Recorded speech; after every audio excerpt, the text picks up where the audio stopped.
Hello and a very warm welcome. My name's David Roth from WPP, and it's an absolute pleasure to welcome you to Follow the Sun, 24 hours of broadcasting right across the world to celebrate the launch of the WPP BAV Best Country Study for 2021, done in conjunction with US News and the Wharton Business School.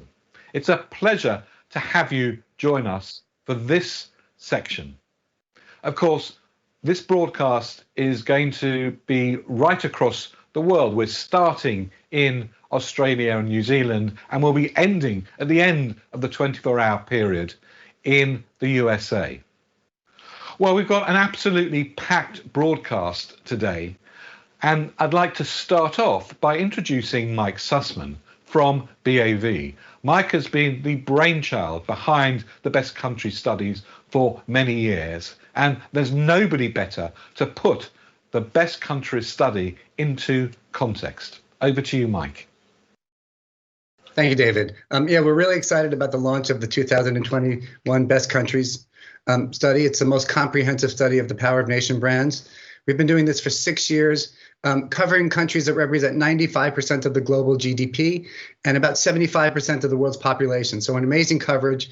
This year, we're looking at 78 countries. We spoke to over 17,000 business decision makers, citizens, and elites around the world. And we've ranked countries on a battery of metrics, including 26 key rankings that we'll talk about throughout this report and throughout the app. One thing we've seen over time is the shifting impact of soft power. It's becoming more and more important to driving the power of a country, while hard power, like banks and tanks, as we call it, the more traditional power, is becoming less impactful on the success of a nation. When we think about the power of a nation, we think about 10 key dimensions, and you can look at each of these ranks and how a country does on these things, from entrepreneurship to cultural influence to quality of life. We've introduced 2 new ones that are becoming more and more important today in these changing dynamics of culture. One of those is how purposeful, how socially purposeful is a nation. And the second is how agile is a nation, how responsive it is to things, particularly during a COVID era. And both of those dimensions are extremely important in driving the GDP and the success of a nation. Agile nations are seen as 3 times more likely to be a better job market. They're rated 3.2 times more likely as being economically influential. They are more connected to the rest of the world. So agile nations are doing something to resonate with people globally. Really important to mention, and it's the biggest driver now of GDP. And that's something that the nations need to be more and more of today. So when you think about agility, the top nations around the world this year are USA, number 1 in terms of being an agile country, followed by Australia, and in 3rd place is Canada. We continue to see the rising power of purpose, not just for brands, but also for nations. In fact, purposeful nations are 57% more likely to be considered for tourism, 55% more likely to be considered as a place to do business. So it's important to be seen as a purposeful and socially responsible country. Number 1 on this purposeful dimension is Canada, followed by Denmark, and in 3rd place is New Zealand out of 78. So pretty impressive, pretty strong dimensions, very important. We also see the power and impact of brands that resonate from countries. In fact, 79.5% of citizens say that consumer brands play an important role in defining a country's culture. So there's a strong relationship between the brands and the nation. We also see that 78.6% of citizens say that the country a product is made in impacts their preference for a brand. So you can see that interplay between brand and country and how important it is today.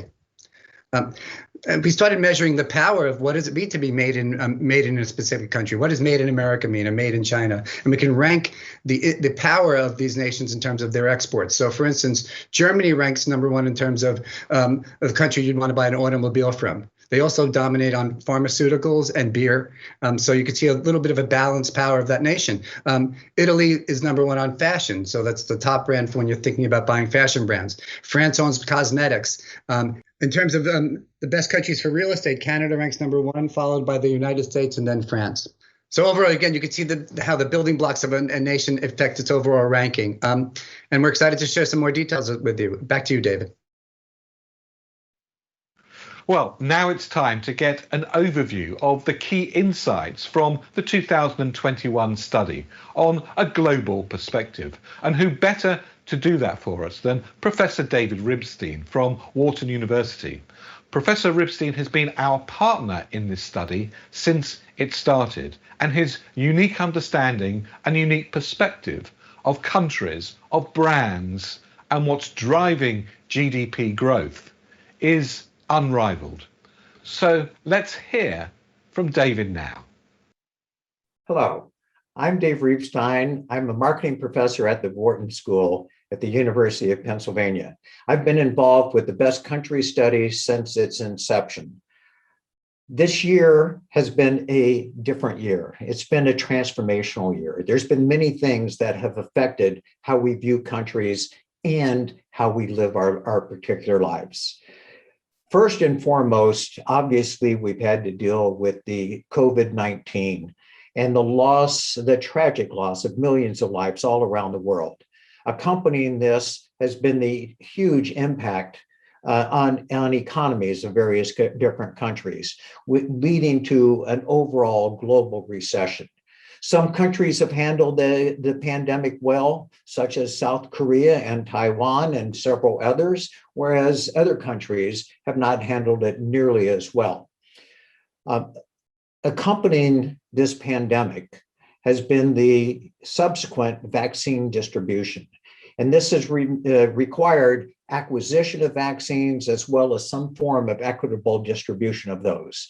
Perhaps Israel has been the country that has done the best at it. There are others that are catching up, but there are other countries that are still struggling today with trying to manage the vaccine distribution. A third major thing that's been happening this year has been the Black Lives movement that originated in the United States and has found it in various other countries all around the world. Climate impact has been a major event that's happened in various different countries. Perhaps the most notable are the brush fires that happened in Australia. We've seen other events, such as the explosions that happened in the Beirut port, killing millions of lives. And of course, we could not ignore Brexit and the impact that's had on the British economy, as well as the economies of Europe. Many, many events have made this year an exceptional year. And it's part of what it is that we've all had to adjust to. Perhaps the greatest impact, of course, has been the pandemic. And what we have witnessed as individuals is we see that how we buy and where we shop, that's changed. How we work, many of us working from home, some of us not having jobs. So there's been a dramatic impact for individuals, where we eat and how we interact with family and friends, dramatically affected, and we've had to adapt. Businesses have had to adapt as well. And what they have had to do is how they connect with their customers has changed. Meetings have changed. The ability to have trade shows dramatically affected. The whole supply chain has been disrupted. And certain industries, such as the hospitality industries or the airline industry, have been dramatically affected, with sporting events being canceled throughout the world. So many, many industries have suffered as a result. And when I've talked to business leaders, almost inevitably, what it is that they tell me is they've needed to be agile.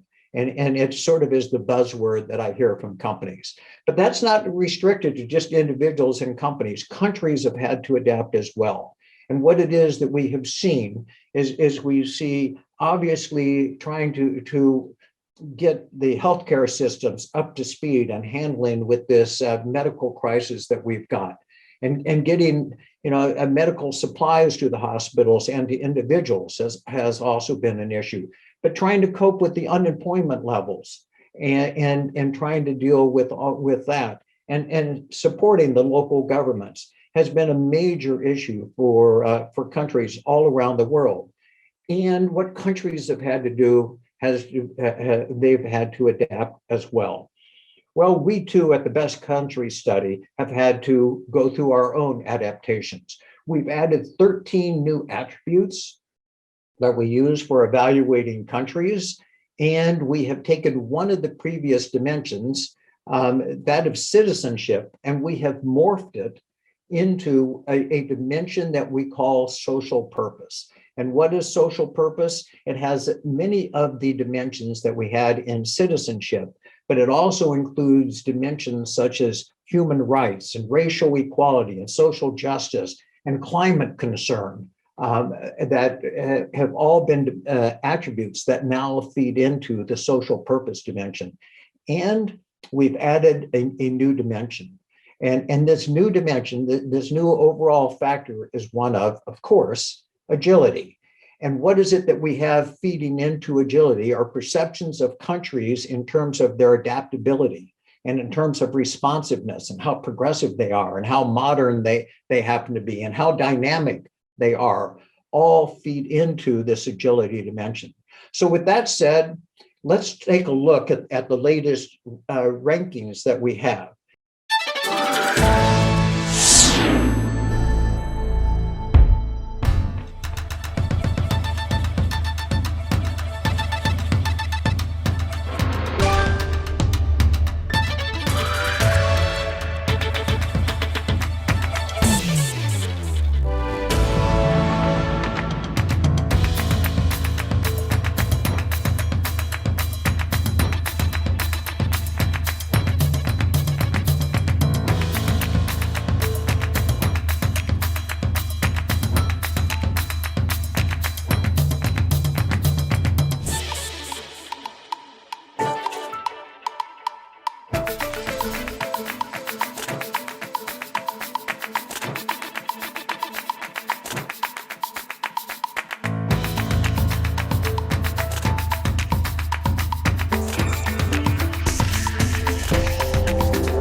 Hello everyone, I'm Mona and I head the strategy department at Wunderman Thompson Dubai.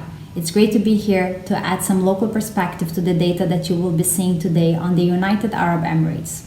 You will note that the UAE was very well ranked in attributes such as mover and leader. And among many reasons behind that association, we can start with the fact that the UAE has been transformed from a desert into one of the best places to live in the world in less than 50 years. What took centuries for many countries took half a century for the UAE, which could not make more justice to the leader and mover attributes associated to the country. The United Arab Emirates has also been well ranked in attributes such as unique and different. This may be explained through the many records broken by the country throughout the years, positioning the UAE as a unique and different destination when it comes to the world's tallest, biggest, largest monuments that you will only find it here. The progressive aspect of the country is reflected through positive communications that celebrate the constant achievements of the UAE that fills in an ongoing process of becoming. And while the country is made by more than 80% of expats coming from different backgrounds and cultures, they all share and relate to the progressive and ambitious vision of the country, a narrative most brands here try to reflect in their communication. On a COVID note, the UAE has once again proved to deserve the leader attribute as the country was one of the first to open its borders to visitors and to remain open. Since the beginning of the year, the UAE is open and prepared with safety measures to welcome visitors coming from all over the world. For that reason, I would also like to end with a previous campaign from one of our main clients, Dubai Tourism, as it can give you a taste of what Dubai and UAE in general look like. I hope that this video and the attributes you will see here today can inspire you to visit the United Arab Emirates and to produce content for your brands that is relatable and compatible with the region.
Hello and welcome to WPP TV. I'm Layal Azar. I'm the client lead on Microsoft for Middle East and Africa. And I'm very delighted to have Nassib Weli, CEO of Wunderman Thompson MENA, join us today on the show. All right, so let's get into it. Hi, Nassib. Hi, Layal. How are you? I'm good. I'm very well, thank you. Thanks for joining us today and very happy to have you and hear from you on the latest update from the MEA region. Thank you for having me. Always a pleasure to see you, even across the screen. All right, so let me start by asking you about the business at the moment. What is the climate in the region and with your clients? Obviously, Layal, this is not your typical year. This is not what we have hoped for or aimed or seen or could have guessed back in January. I think the climate is mixed in the region, a bit of optimism and a lot of challenges.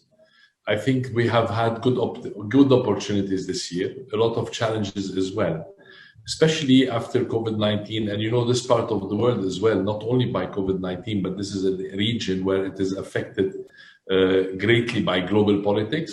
So it's highly volatile in terms of politics, which affect the economy.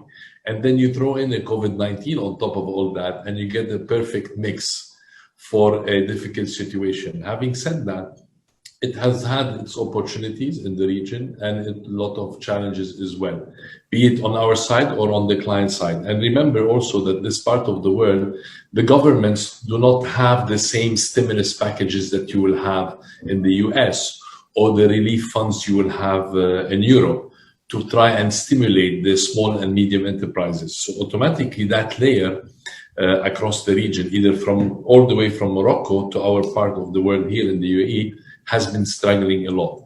On the other hand, you have clients that have had good opportunities, but it's been a tough and difficult climate over the last 6 months. Yeah. And what does the next 6 months look like for you? I think we're starting to see a bit of hope in the next 6 months. It started from now. I mean, if I look at the UAE for that matter, from our clients who are without going into naming clients, either Dubai Tourism or Emirates, both have shown big numbers for December. They're very optimistic. Thank you so much, Nassib. It was a pleasure having you today. Thank you.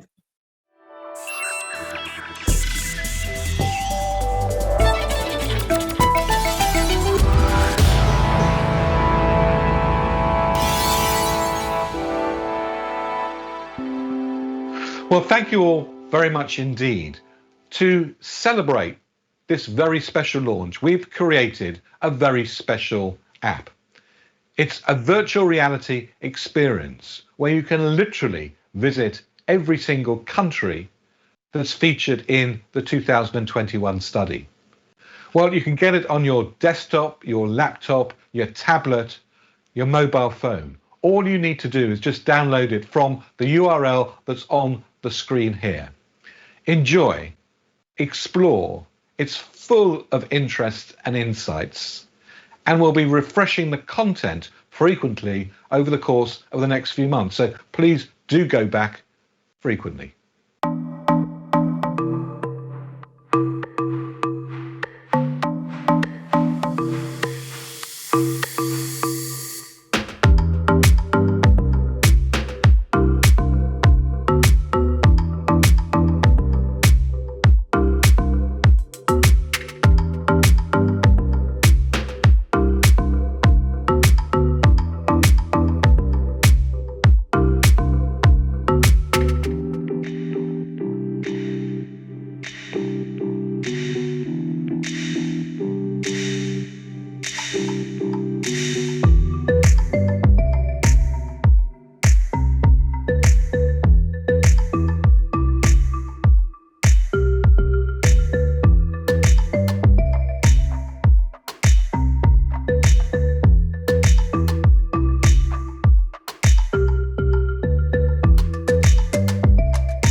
Earlier, I talked about the significance of countries being seen as brands.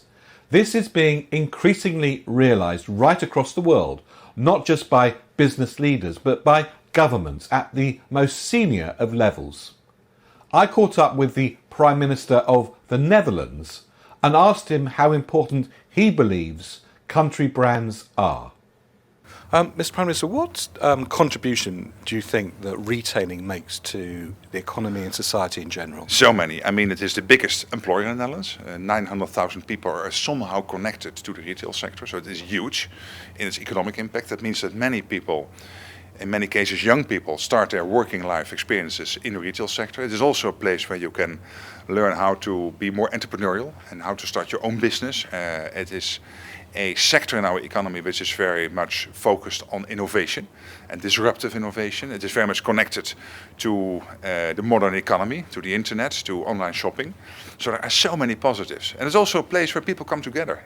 It's also a sort of community place. In some of the stores, people drink a cup of coffee, meet friends, and then buy some stuff. So it has many, many impacts on society. Mr. Prime Minister, you had a fantastic career at Unilever. You obviously know brands very well. Do you think country brands are as important as product brands? Oh, they're crucial. And what I found in this job is that the brand of Amsterdam, the brand of the Netherlands, the brand of Eindhoven, or the whole commercial area around cities like Zwolle and Amersfoort are crucial for our international standing. And the fact that you can bike to school as a child, that it's relatively safe here, that there are so many possibilities when you like sports or culture. And I really learned to brand that much more than we did already. One last question, Mr. Prime Minister. What advice would you give retailers today who are under a lot of pressure, under a lot of stress? Everything's changing very fast. Yeah, but still, at the same time, you are in a fascinating sector. So enjoy what you are doing. We live only once. This is the real thing. This is not the. So you have to make the best of it. And there are so many opportunities for good salespeople, for good businessmen and women, to make use of all those opportunities which are out there. And do realize that you play a very important part in societies. You are really part of society. Mr. Prime Minister, thank you very much indeed. Thank you very much. Thank you. Bye-bye. Okay, bye-bye. Bye-bye. Wow, I can't believe it. We've come to the end of our broadcast. We're almost out of time. I'd like to thank everybody who participated in today's broadcast. And just to remind you again, please do download the app and enjoy going virtually into every single one of our countries in this year's 2021 Best Countries Study. So from me, David Roth, thank you very much indeed. And Mike, thank you very much indeed as well. My pleasure. And feel free to reach out if you have any questions. Thank you. Well, have a great rest of the day. Thank you very much indeed for joining us. We really appreciate it.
you.